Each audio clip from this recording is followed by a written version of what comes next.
हमारे यहाँ 10th class का पुनः फिर दोबारा नया बैच का सिलेबस स्टार्ट हो चुका है। अगर आप लोगों को क्लास ज्वाइन करना तो आके ज्वाइन कर सकते हैं।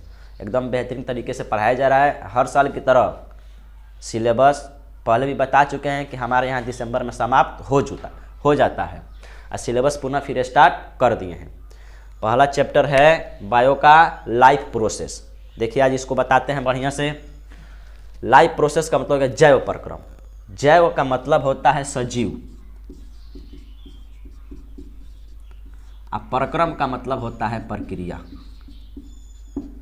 यानी सजीवों को जीवित रहने के लिए जिस प्रक्रिया की आवश्यकता होती है उसको कहते हैं जैव प्रक्रम। जैसे पोषण,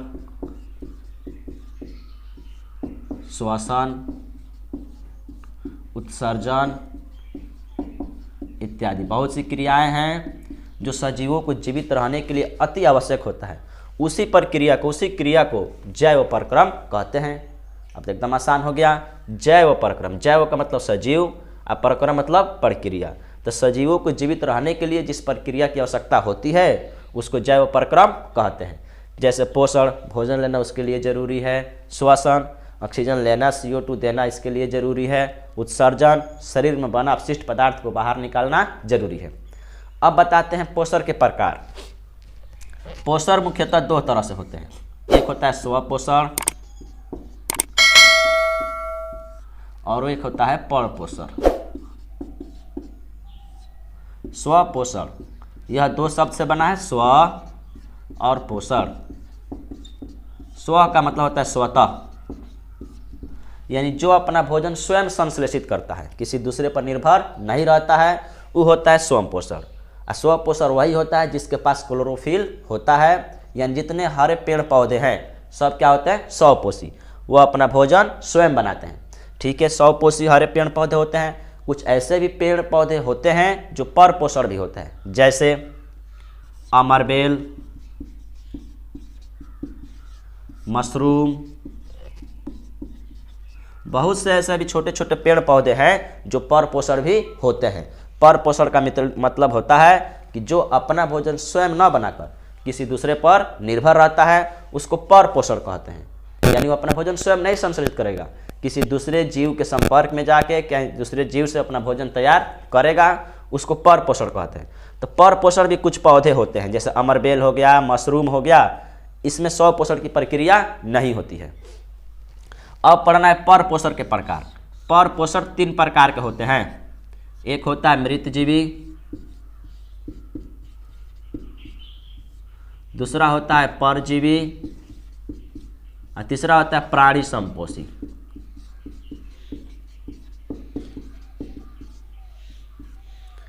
ये होता है परपोषण के प्रकार। परपोषण का मतलब यह तीनों अपना भोजन स्वयं नहीं बनाएगा, किसी दूसरे पर निर्भर रहेगा। जैसे पहला पढ़ना है मृतजीवी, यानी जो मरे हुए जीवों को या सड़े पेड़ पौधों से अपना भोजन बनाता है उसको मृतजीवी कहते हैं।